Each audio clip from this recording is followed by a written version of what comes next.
InsyaAllah kita belajar sikit lah. Saudara sedang melakukan ibadah, kita tahrim dan ibadah, insyaAllah. Kita terima kasih diucapkan kepada pengurusi majlis yang merangkap imam salat maghrib tadi, kepada muazzin yang melakukan azan, kepada ahli jawatan kuasa, dan terima kasih juga lah kepada abang yang mic tadi kan. Kita tak kerti sangat, nampak muda tapi tak pandai babak ni. Jadi terima kasih sangat-sangatlah diucapkan. Masya-Allah. Alhamdulillah. Semoga Allah merahmati kita semua. Kepada para hadirin, tuan-tuan, puan-puan, muslimin, muslimat, tuan pakcik-pakcik, abang-abang, akak-akak, adik-adik yang berada di luar, anak-anak dan sebagainya, insya-Allah sebagaimana dipilih oleh Allah untuk hadir dalam satu majlis ilmu, maksudnya Allah sedang memberi satu keberkatan dan satu kerahmatan yang di mana orang lain tak dapat, melainkan orang yang terpilih sahaja. Alhamdulillah. Orang lain pun dapat juga, tapi bukan waktu sekarang. Jadi masa-masa je. Okey, buat pertama-tama kalinya nawaitul i'tikaf di hadal masjid lillahi ta'ala. Sahaja aku beriktikaf di dalam masjid kerana Allah Ta'ala, agar sepanjang kita duduk dalam masjid ini sentiasa ditulis pahala, sentiasa ditulis akan perkara-perkara yang boleh memadam segala dosa kita, insya-Allah. Radina billahi rabba wa bil islam dina wa bi Muhammadin nabiy wa rasulah. Kami semua redha Allah sebagai Tuhan kami. Kita semua redha Islam sebagai agama kita, dan kita juga redha Nabi Muhammad sallallahu alaihi wasallam sebagai rasul besar junjungan kita, kekasih kita, kekasih Allah Subhanahu wa taala. Insya-Allah. Semoga kita dibangkitkan, dikumpulkan bersama Rasulullah sallallahu alaihi wasallam. Okay, insya-Allah. Saya tahu saya pun sampai lewat tadi. Jalan jam pula kan. Gerak awal dah tadi, dah keluar awal dah, tapi jalan jam pula. Jam tu biasa KL kan. KL ni famous dengan jam, tapi boleh salah jalan pula. Kita pun pening juga kan. Kita kena orang lama sini, bila dia kata kono kiri, kita dah kono dah, rupanya ada satu lagi simpang kena kono. Oh, silap lah. Dah salah masuk tu, tak boleh nak reverse lah. Kalau kampung kita boleh reverse, jalan balik kan. Dah salah masuk tu, memang tawakal ala Allah lah. Kita jalan je dulu. Sepatutnya sampai sebelum maghrib, tapi Allahu Akbar, sedih jugalah. Demikian hikmah dan insyaAllah. Kalau kena hon tu biasalah. KL kita nak masuk tu kena hon, nak masuk tu kena hon. Kita pun jadi tergagap lah. Nak macam mana ni? InsyaAllah. Kita bukan orang lama kan, macam abang-abang kat sini, saya rasa dah arif dah. Kalau nak pergi, contoh orang cakap, saya duduk kat Sungai Pencela kan. Sungai Pencela, tahu kan Sungai Pencela? Dekat Kota Damansara, dekat DTDI. Kalau cakap nak pergi sana tu, rasa-rasa abang ni tak payah buka wis, tak apa dah. InsyaAllah. Saya ni dah duduk lama, duduk pusing-pusing pergi kuliah Shah Alam. Setiap alam pergi kuliah dekat Damansara macam mana pun. Nak pergi Jahit pun tengok wis lagi. Nak pergi Lotus pun tengok wis lagi. Memang tak cukup bijak lah jalan ni. InsyaAllah doa-doa lah agar ada waktu dia takkan, insyaAllah. Ya? Lalu LDP tadi tanya. Tapi macam mana? So bila tengok wis tu, kita pun jadi, orang cakap, mengikut dah. Kalau wis pergi sesat dah kita. So kita tak pandai. Jadi insyaAllah. Okay. Jadi mula-mula sekali saya ingatkan, Alhamdulillah Allah pilih kita. Biasalah satu perkataan yang sentiasa saya cakap, bila mana kita berada di dalam majlis ilmu, kita kena banyakkan berdoa kepada Allah sepanjang berada dalam majlis ilmu. Sebab majlis ilmu ini adalah satu perantaraan yang menjadi satu sumber utama Allah nak angkat doa kita. Allah nak angkat maqam kita, Allah hadirkan kita dalam majlis ilmu. Pentingnya majlis ilmu ni, satu kata ulama, orang alim, orang yang bijak, orang yang berilmu, orang yang alim melakukan maksiat. Dia alim tapi dia melakukan maksiat, lebih mulia daripada orang jahil yang melakukan ibadat. Mudah cakap, orang alim lebih hebat daripada orang alim. Bahkan kata sahabat, para tabi'in, satu perkataan ilmu dan kita kutip dari ulama lebih mulia daripada 1 juta rakaat solat sunat.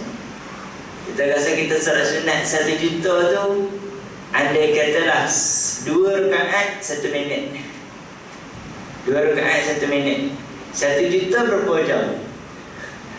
2 rakaat 1 minit, 1 jam 60 minit. Saya pun jadi boleh tengok. Boleh kira sendirilah berapa jam. Tetapi kalau datang majlis ilmu, hanya habis satu hikmah, satu perkataan, satu simbolik yang boleh kita pakai untuk kehidupan seharian kita. Percayalah kata sahabat, lebih afdal daripada salat 1 juta rakaat. Masya Allah, Alhamdulillah. Jangan ingat dia baca ilmu ni kalau duduk melengung, tak. Kita ambil satu ilmu, lagi banyak lagi baguslah. Tapi walaupun satu ilmu, nak cakap lebih hebat daripada kita duduk dekat dalam Allahumma salli Muhammad, dalam rumah, kita duduk kat rumah, kita boleh ibadah, zikir dan sebagainya. Datang menulis ilmu ini lebih mulia. Masya Allah. Pentingnya ilmu. Contoh saya bagi satu kisah lah. Kisah ni diceritakan daripada Tok Guru saya. Wallahu a'lam. Nak tanya saya kesahihan sanad dia, saya tak boleh nak cakap lah. Dan Guru saya cerita, wallahu a'lam, tentang seorang lelaki jahil. Lelaki yang jahil ni, pentingnya ilmu ni, saya cakap pentingnya ilmu. Lelaki ni, dia duduk dengan mak dia, 2 orang dia dekat satu rumah, duduk dengan mak dia. Dia nak kerja dia, setiap pagi dia akan pergi hutan cari kayu, dijual ke pasar. Faham kan? Biasalah kerja kan, dia pergi hutan cari kayu, potong kayu, pergi pasar, jual. Dan itulah dia makan mereka. Satu hari dia pergi hutan, dia nampak seorang perempuan sedang terbaring. Seorang perempuan sedang terbaring. Jadi lelaki ni, dia angkat perempuan tu, dia bawa balik rumah. Mak dia terkejut lah. Mak dia kata, kata pergi hutan cari kayu, tapi kenapa bawa balik perempuan? Kamu jangan buat zina ke? Dia kata, aku nampak perempuan ni tidur dekat tengah hutan, aku kesian. Dia kata dia kesian, tidur tengah hutan, dia bawa balik rumah sebab nak bagi perempuan tu tidur atas tilam. Tak apalah, mak dia kata, tak apa, pergi bawa masuk bilik, bagi dia tidur atas tilam. Satu hari perempuan tu dia tak bangun tidur lagi. Hari kedua pun dia tak bangun tidur lagi. Hari ketiga dia dah berbau busuk. Jadi mak dia katalah dekat lelaki ni, si fulan, perempuan yang kamu bawa balik ni mayat. Kamu bawa balik ni perempuan mati. Dia kata, mana boleh mayat mak? Perempuan ni tidur je, dia tak mandi sebab tu busuk. Mak dia kata, bukan. Syarat orang mati ni, kalau kita nak tahu orang tu mati ke tidak, 2. Yang pertama, dia tak sedarkan diri. Yang kedua, dia berbau busuk. Mak dia kata dia tak sedar diri dan dia bau busuk, bau bangkai, mayat. Jadi dia dah mati. Laki ni pun cakap, laki ni kan tak bijak. Dia kata, oh macam tu mak. Okey, sekarang kamu pergi lempar dia dalam sungai. Wallahualam agama apa. Dia lemparlah si mayat perempuan mati tu dalam sungai.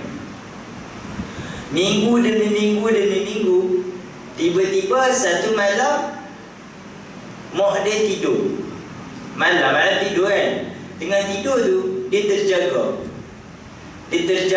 Tiba-tiba nak dijadikan cerita, mak dia terkentut malam tu. Mak dia tidur, mak dia terkentut. Dan kentut mak dia tu busuk. Dia kata hari tu mak cakap dua. Yang pertama tidur, yang pertama tak sedar, yang kedua busuk. Tanda orang mati. Dia tengok mak dia tak sedar, tidur, dia bau busuk, mak dia kentut. Dia angkat mak dia, dia lempar dalam sungai. Sebab dia kata mak dia dah mati. Itulah orang jahil. Ini Tok Guru cerita, wallahualam. Saya tak dari mana, wallahualam. Itulah orang jahil. Jadi orang alim yang melakukan maksiat lebih mulia daripada orang alim yang melakukan ibadat. Sebab ramai ulama, ramai ahli sufi melakukan ibadat, tiba-tiba dia mimpi dia Tuhan kata sekarang kamu dah tak perlu solat sebab kamu dah sampai makam yang sangat tinggi. Maka bila dia bangun tidur dia tak solat. Dia kata kenapa tak solat? Dulu aku dah solat banyak kali, Tuhan dah kata aku tak perlu solat. Orang jahil yang melakukan ibadat menang dengan iblis. Kalau orang alim yang melakukan maksiat, kalau iblis cakap macam tu, orang alim akan cakap Rasulullah lebih mulia dari aku. Tidak pernah Allah menyuruh Rasulullah meninggalkan salat, apatah lagi aku. Jadi alhamdulillah Allah pilih para jemaah. Allah pilih saya juga sebab saya menumpang keberkatan para jemaah. Laulal mutakallim bi barakatis sakit. Orang yang bercakap tak ada apa-apa melainkan orang yang diam. Sebab saya menumpang keberkatan abang-abang akak-akak yang sedang diam. Jadi berkemungkinan abang-abang akak-akak yang lebih Allah angkat darjatnya, lebih Allah angkat makamnya, Allah juga terima amalan saya, insya-Allah. Allah pilih untuk kita sama-sama menjadi seorang yang alim, supaya Allah menjadikan kealiman, ilmu yang telah diserap ke dalam dada kita untuk Allah hitung dekat akhirat. Ilmu itulah menjadi faktor utama untuk kita masuk ke dalam Jannatul Firdaus, insya-Allah. Okay, insya-Allah kita sambung pekerjaan kitab Nasaihul Ibad karya Imam Nawawi, yang ini nasihat agama kepada penghuni syurga. Nasaihul Ibad sampai okay. Masih lagi bab 1. Saya cerita hari bulan lepas, saya dah cerita 2 perkara yang paling keji.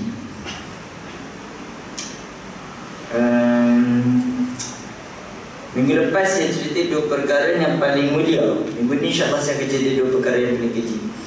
Qala al-musannif rahimahullah ta'ala wa nafa'na bihi wa bi ulumihi fi ad-daraini amin. Sabda Rasulullah sallallahu alaihi wasallam, habul ibad ila Allah ta'ala anfa'un nas bin nas wa afdalul a'mali idkhal az-zururi 'ala qalbil mu'min yadrul 'anhu ju'an aw yakshifu 'anhu karban. Ini saya dah cerita 2 perkara yang paling Allah sayang, 2 perkara yang paling Allah suka, memberi kegembiraan kepada hati orang mukmin dengan menghilangkan kelaparan dan membantunya dalam menyelesaikan masalah. Okay, hari ini insya-Allah kita akan masuk yang kedua.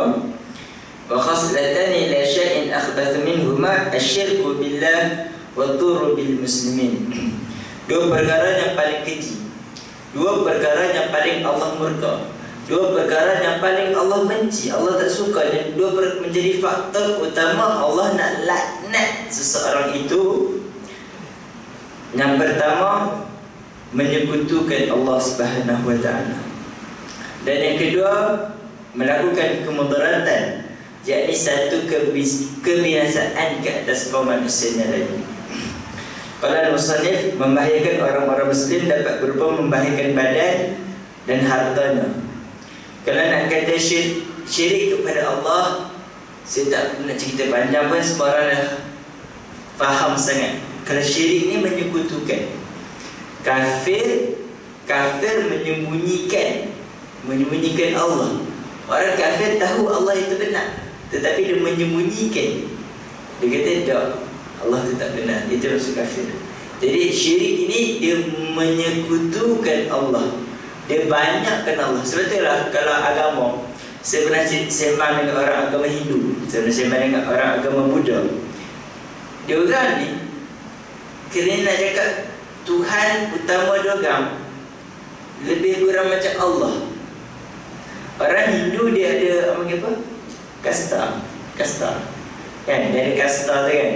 Kalau kasta macam makam. Bila kastanya tinggi, dia tak sembah gajah, dia tak sembah yang kepala banyak tu, tangan banyak tu, dia tak sembah. Dia sembah, dia akan masuk dalam satu bilik kecil. Dekat kuil ada satu bilik kecil. Bilik tu ada pelita. Seperti lah kalau kita di Pavali, orang Hindu kan, di Pavali Hindu akan pasang pelita kan, perayaan dia ada pelita kan, pasang pelita. Sebab kasta yang paling tinggi, dia sembahyang akan menghadap pelita. Sebab dia kata pelita tu dia panaskan dengan minyak zaitun. Saya tak ingat minyak zaitun punya apa dah. Jadi api tu ke pelita, api tu terbakar. Antara pelita dan api tu ada satu ruang kecil. Ada satu ruang kecil yang macam kita tak nampak. Dia apinya duduk sinar lah cakap. Antara pelita, tali pelita dengan api tu yang menyala tu. Jadi kata orang Hindu yang kasta tinggi, itulah Tuhan. Maksudnya dia nak cakap Tuhan tak boleh dilihat.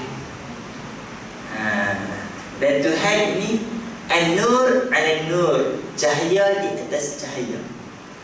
Nak kata satu perkara yang tak nampak. Dan macam nak cakap, kita nak kenal Tuhan ni, tengok adanya cahaya. Itulah tanda adanya Tuhan. Itu orang Hindu. Itu kasta tinggi pun cakap, oh Tuhan ni macam Allah lah, dia kata. Kita tak boleh lah menamakan Allah kan, laisa kamitslihi syai'. Allah tak sama dengan apa yang kita bayangkan kan. Cuma nak cakap, dia tak ada nak kata Hindu ni nak kata gajah tu Tuhan dia, tak. Waktu kanak-kanak dia cakap gajah tu Tuhan. Sebab kanak-kanak dia tak ada faham lagi benda tu. Dia faham tangan banyak tu Tuhan, nampak lain sikit dah, buat sikit Tuhan gitu. Kalau orang Buddha pun lebih kurang macam tu. Kalau orang Kristian yang cakap Tuhan kan, yang cakap Jesus, apa lagi? Maryam ke apa? Mary. Jesus, Mary. Dia kata Jesus, Mary. Tapi pernah tak orang Kristian buat patung Tuhan, patung bapa Jesus tu? Tak. Dia buat patung Jesus kena salib, patung Mary. Tapi patung Tuhan dia tak buat. So dia kata tak boleh nak gambarkan Tuhan itu seperti cahaya. Nampak tak? Jadi itu biasa mensyirikkan Allah ni. Mensyirikkan, menyekutukan Allah. Menyekutukan maksudnya dia still lagi percaya Tuhan itu adalah Allah, Allah itu adalah Tuhan. Tetapi dia letak juga ada Tuhan lain, ada Tuhan kecil. Cakap ni syirik kat Allah. Na'udzubillah min zalik. Yang ni memperbanyakkan Tuhan. Na'udzubillah min zalik. Macam kita pernah dengar orang kata syirik khafi, syirik kecil. Syirik kecilnya mengatakan ubat itu sembuhkan kita kan. Ubat ni sembuhkan kita. Itu syirik kecil. Na'udzubillah. Perkara-perkara tu jangan terlibat. Walaupun hanya dengan perkataan, walaupun bukan dengan i'tikad, bukan dengan keyakinan, hanya dengan perkataan. Na'udzubillah min zalik. Bila kita terlepas cakap istighfar dan syahadah, astaghfirullahalazim, asyhadu an la ilaha illallah wa asyhadu anna Muhammadar Rasulullah, insyaallah. Okey. Yang kedua,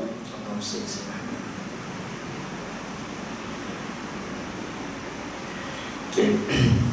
Yang kedua, perkara yang Allah keji adalah melakukan kemudaratan ke atas kaum muslimin, iaitu berdasarkan firman Allah Subhanahu wa taala, Rasulullah gabungkan antara syirik dengan Allah, hubungan dengan Allah, dan memudaratkan manusia, hubungan dengan manusia.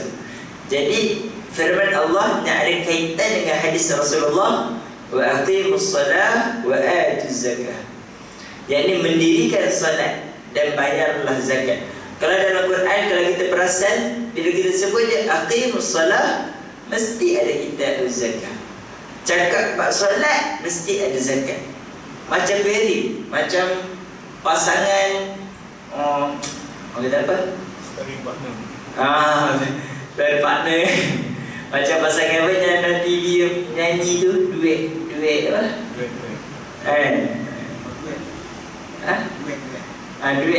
Duit. Dia beri aqimus salah, kitab zakat, solat zakat. Jadi kata yang pertama, kenapa ulama kata solat itu adalah hubungan kita dengan Allah.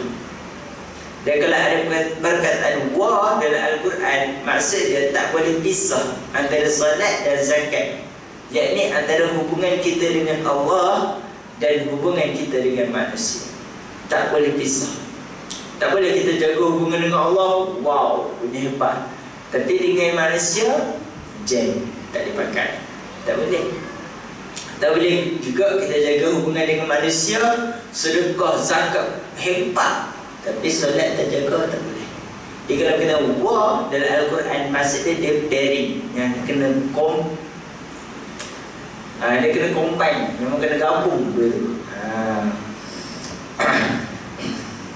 Bahkan dalam Quran firman Allah Subhanahu wa taala, ushkurli wa liwalidayka, bersyukurlah dengan aku dan ibu ayah kamu. Maksudnya Allah nak kata, kamu nak bersyukur dengan aku, zahirkan kesyukuran kamu terhadap manusia. Zahirkan kesyukuran. Sebenarnya kesyukuran ni kena ada syarat dia. Yang pertama, yakin dengan Allah, kita bersyukur dengan Allah. Allah bagi satu nikmat, alhamdulillah, bersyukur dengan Allah. Yang kedua, kita kena zahirkan kesyukuran terhadap makhluk Allah. Mesti juga dua tu. Tak boleh kita cakap alhamdulillah saja. Tak boleh kata aku syukur dengan Allah. Tak boleh. Kita kena dua syarat ni, barulah kita masuk orang yang bersyukur. Kalau cakap alhamdulillah, tak jadi. Dia kena alhamdulillah dan membantu, memudahkan, menunjukkan, menzahirkan kesyukuran kepada makhluk Allah yang lain, manusia, kawan dan sebagainya.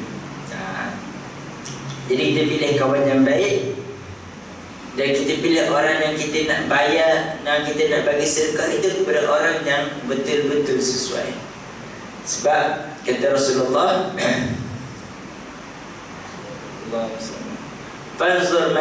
Fanzur man yukhallil, lihatlah siapa orang yang dikawan. Sebab seseorang manusia ni, kita ni, saat dibangkitkan oleh Allah, saat dibangkitkan permulaan dia, kita akan dibangkitkan berdasarkan iman kawan kita. Kalau kita baca Quran hebat, baca jadi imam, tapi kawan orang minum arak, kawan orang main judi, dibangkitkan di akhirat berdasarkan iman kawan kita. Sebab itulah carilah kawan, kemudian jadilah kawan. Carilah kawan, kemudian jadilah kawan. Cari kawan yang berilmu. Cari kawan, ni nanti saya akan cerita lagi. Ada nasihat hebat juga tentang bersanding dengan ulama, hukama dan sebagainya. Carilah kawan yang baik, kemudian jadilah kawan yang baik. InsyaAllah saat dibangkitkan di akhirat, walaupun dosa kita banyak, walaupun pahala kita sikit, disebabkan kawan kita lah, Allah akan kata syafa'atus sahabi, syafaat sahabat kamu ni menjadi faktor untuk kamu dijauhkan dari azab api neraka, insya-Allah. Jadi kalau musannif diriwayatkan dari Al-Qarni, beliau berkata, aku bersua dalam satu perjalananku dengan seorang pendeta. Lalu aku bertanya kepadanya, wahai pendeta, perkara apakah yang menaikkan darjat seseorang? Maka pendeta ini menjawab, mengembalikan hak-hak orang lain yang dianiaya dan meringankan seseorang dari tanggungjawab, kerana amal perbuatan hamba tidak akan naik selagi mana dia masih mempunyai tanggungan dan berbuat zalim. Kat sini nak katakan daripada Uwais Al-Qarni,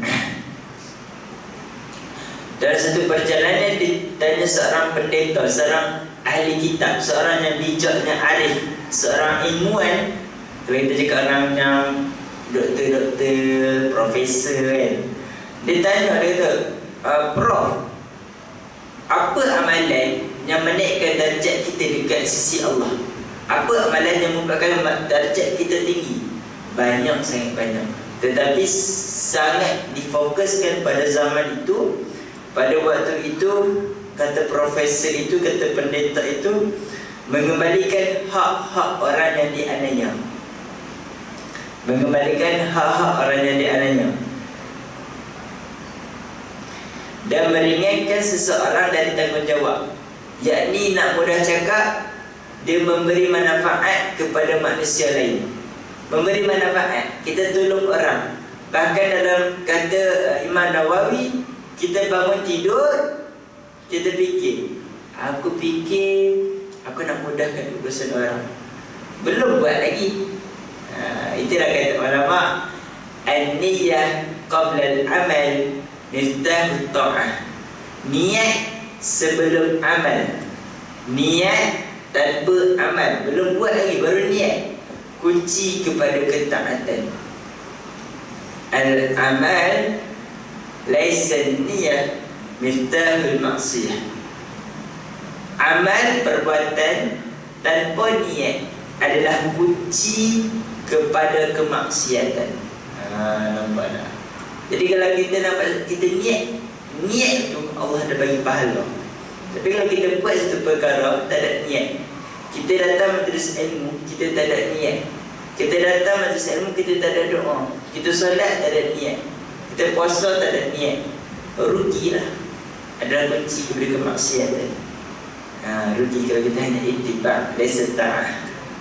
Kita hanya mengikut, kita hanya mengikut, tapi kita tak tahu apa itu ketaatan, apa itu ibadat. Rugi. Allahumma salli ala sayyidina Muhammad.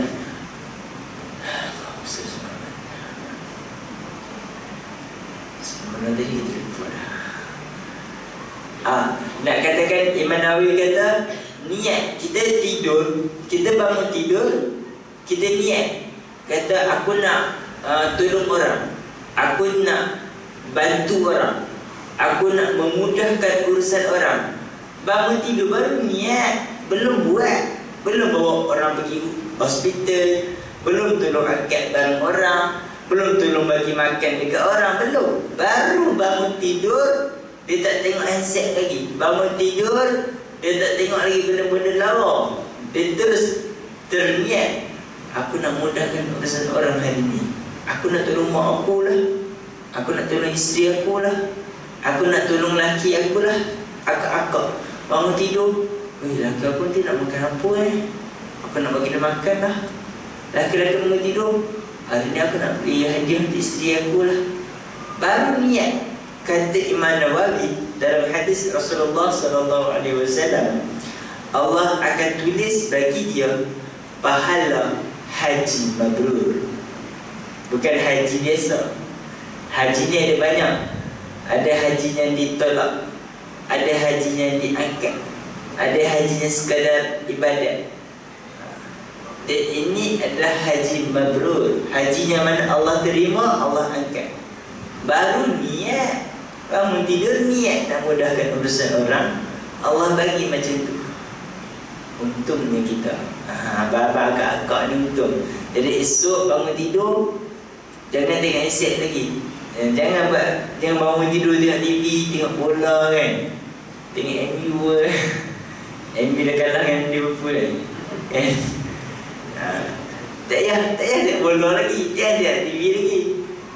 Kau perempuan-perempuan bangun tidur kau ada drama Korea, tengok drama Korea tu. Jangan lagi. Bangun tidur fikir dulu. Aku nak masak untuk suami aku lah, aku nak baca air untuk suami aku lah. Si suami bangun fikir, aku nak tolong lah. Si anak boleh bangun fikir nak tolong ayah. Si ayah boleh fikir nak tolong anak. Bangun tidur fikir dah ditulis pahala. Bayangkan, mudahnya kita mendapat pahala. Bangun tidur fikir dapat pahala haji yang mabrur. Jangan kita ingat haji ni orang yang pergi haji je dapat pahala haji. Tak. Ada satu kisah yang di mana ramai jemaah pergi haji waktu tu. Tiba-tiba malaikat mengatakan, aku ada seorang sahaja tahun ni haji di Allah angkat. Tapi orang ni dia tak berada di padang Arafah. Dia tak ada kat Mekah. Tapi haji dia Allah angkat. Maka menjadi persoalan. Setengah dari pun menjadi persoalan. Macam mana boleh buat haji tapi kalau tak pergi Mekah? Macam mana haji dia Allah terima tapi dia tak pergi Mekah? Bila disiasat, rupa-rupanya seorang lelaki kumpul duit nak pergi haji. Kalau zaman sekarang kita pergi dah 10,000, haji 50,000 kalau haji Ifrada 50,000, kalau haji ni 30,000 ada. Kalau haji dah berhaji 13,000. Betul. 13 ni masih ambil sikit lah, 15,000 lah, agar ada 15,000. Dia dah kumpul 15,000. Tiba-tiba bila dah kumpul 15,000 tu, dia nak pergi haji, jiran dia sakit. Dia nak pergi haji, jiran dia sakit. Jiran dia tak ada duit. Jiran dia ni orang miskin. Dia dah kumpul 15,000 ni, dah kencur, dah macam-macam. Tak kena scam lah. Tak ada lah kena scam kat KLA. Dia rasa, aku dah kumpul dah nak pergi haji, tapi jiran aku ni dia sakit. Dia perlukan duit untuk kos perubatan hospital, bukan free, bayar. Jadi dia kata, okay, aku gadaikan 15,000 aku ni, aku bagi dekat jiran aku. 15,000 untuk pergi haji, terpaksa digadaikan. Dia bagi dekat jiran dia, dia bantu jiran dia, ditolong jiran dia.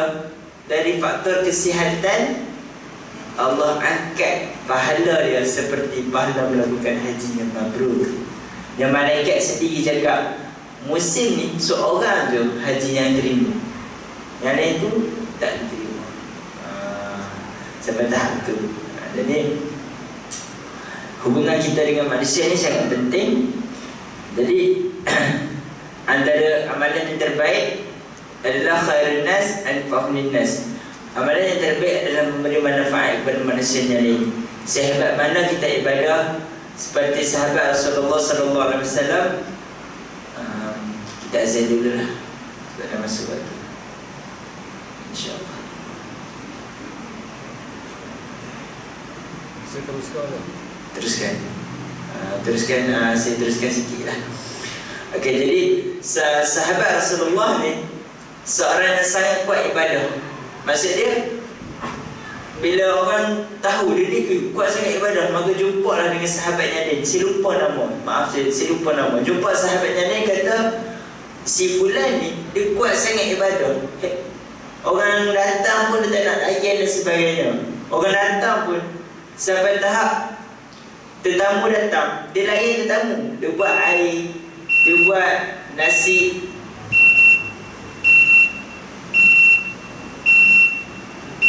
Cepat tu. Ini ya. Dia boleh nak azan dulu tu sebenarnya. Teruskan nanti kita saya akan habiskan cepat lah. Okay, insyaAllah. Allahumma salli ala Muhammad. Sahabat ni, dia Allahumma salli ala Muhammad. Dia kata dia pergi rumah seorang sahabat lagi ni. Bila pergi tu, dia hidangkan air, tapi dia tak layan. Dia bagi air, okey, minum. Lain tetamu dengan bagi air sahaja, kemudian dia solat duha. Macam tu dah dia buat. Bila malam orang nak tidur, dia dah okay, silakan tidur. Dia tak tidur malam, dia bertahajud sampai subuh. Orang sangat kuat ibadah. Maka cakap dekat si fulan, salah sahabat dia kata, dia tu hebat dengan ibadah. Sampai kami datang, kami nak sembang dengan dia pun tak boleh sembang. Tak boleh nak mengetik, tak boleh nak lepok. Dengar. Waktu ni dia kata, okay, aku nak pergi rumah dia. Bila dia pergi rumah tu, bila sampai je, dihidangkan air, hidangkan makanan, hidangkan nasi. Macam biasa, hidangkan kuih. Dia nak pergi masuk bilik, nak ibadah, nak salat duha. Tiba-tiba kata orang yang datang ni, kata orang bijak, orang alim. Orang alim ni kata, sahabat Rasulullah beserta dengan nama. Orang alim ni kata, aku takkan makan selagi mana kamu belum makan. Dia kata sah, dia kata apa? Tetamu, layan tetamu. Jadi tetamu tak nak makan kalau dia tak makan. Dan dia pun cakap, orang alim cakap, aku tengah lapar ni, aku tak makan lagi ni. Ni je makan aku nak makan. Kalau kamu tak makan, aku tak nak makan. Kalau tetamu, orang Arab ni biasa dengan layan tetamu. Kalau tetamu lapar, satu kehinaan. Satu orang Arab ni yang dah kahwin, lelaki akan gemuk. Perempuan pun akan gemuk juga yang dah kahwin. Yang dah kahwin. Sebab gemuk itu orang kata tanda kebahagiaan. Gemuk itu satu adat sana, adat yang mulia. Kita cepatkanlah. Okey, jadi dia kata macam tu. Laki dia pun kata, okey, tak apa, aku makan lah. Terpaksa makan. Makan-makan, dia pun makan semua. Pada waktu malam tu, sebelum tidur, dia kata dia nak hempar kapek, tilam. Okey, boleh tidur lah. Aku nak pergi solat tahajud. Aku nak pergi ibadah. Nak qiyamul lail. Dia kata apa? Dia kata, aku tak nak tidur kalau kamu tak tidur sebelah aku. Macam tu pula dia kata, aku mengantuk ni, tapi aku tak nak tidur kalau kamu tak tidur sebelah aku. Seorang tetamu ni, hari pertama, dia adalah raja dekat Arab. Hari pertama, hari kedua, hari ketiga, tetamu adalah raja. Hari keempat, dekat Arab, ulama cakap, hari keempat, bukan kita halau. Hari keempat dia datang rumah kita, dia tidur, kita pakai kasut je. Kita pakai kain kasut. Dia bangun tu dia tahulah dia kena keluar rumah. Itu orang Arab, adat orang Arab. Ada itu juga yang beberapa ulama ajar lah. Wallah a'lam. Okay. Jadi dia kata macam tu dekat sahabat Rasulullah ni. Maka dia pun okay, tak apa, dia pun tidur lah. Esok pagi dia bangun, tahajud sama-sama. Qiyamul lail juga, tapi tak sepanjang qiyamul lail sebelum ni. Sebelum ni pukul 12 pukul 6. Tiba-tiba bila tetamu datang pukul 3 sampai pukul 6 baru boleh tahajud. Tahajud selama dan sebagainya. Tiba dia kata dia dekat orang yang adik, orang yang kuat ibadah ni, kata alim ni, dia kata setiap manusia Allah ada hak dia, manusia juga ada hak dia. Maksudnya dia kata, kamu jaga hubungan kamu dengan Allah, kamu jangan lupa jaga hubungan kamu dengan manusia. Kamu seorang hebat ibadah, tetapi kamu belum mencapai tahap ibadah. Nampak tak? Solat hebat, baca Quran, tahajud, tetapi tidak melayan tetamu, tidak bersahabat, tidak memudahkan urusan, menjadi satu kemungkaran dan satu kecelakaan. Jadi satu nasihat insya-Allah untuk para jemaah, tuan-tuan puan hadirin-hadirat, kita ibadah datang majlis pun datang majlis ilmu, solat itu hak kita dengan Allah, tapi diri kita pun ada hak dia. An-nafs haqqun nafs, diri kita ada hak manusia, ada hak diri sendiri. Jadi kita juga janganlah mengabaikan kawan kita. Kalau mengetik, itu biasalah lelaki, kan? Pergi minum kopi malam-malam, minum teh malam-malam, lepak malam-malam, biasa. Itu biasa. Tapi jangan lupa keluarga kat rumah. Jadi perkara itu, saya nak ingatkan, ibadah dengan Allah jangan tinggal, ibadah dengan manusia juga jangan tinggal. Janganlah kita solat punya hebat solat, punya khusyuk solat, punya hebat baca Quran, punya hebat tahajud, tapi kita lupa nak bersedekah kepada rakan kita. Kita lupa nak bersedekah kepada jiran-jiran kita. Kita lupa nak bersedekah kepada orang yang memerlukan makanan, itu merupakan satu kesilapan dan satu faktor mudah untuk iblis menyebabkan kita masuk ke dalam api neraka. Na'udzubillah min dzalik. Jadi pesanan saya, jaga hubungan kita dengan Allah dan juga jaga hubungan kita dengan manusia. InsyaAllah jadi cukup sekadar itu sahaja. Kita akhiri dengan sedikit doa. Bismillahirrahmanirrahim. Alhamdulillahirabbil alamin. Wassalatu wassalamu ala asyrafil anbiya'i wal mursalin wa ala alihi washabbihi ajma'in. Allahumma arina al-haqqa haqqan warzuqna ittiba'ah wa arina al-batila batilan warzuqna ijtinabah. Allahumma ahina bihayatil ulama wa amitna bimati syahada wa dakhalna jannata ma'al anbiya.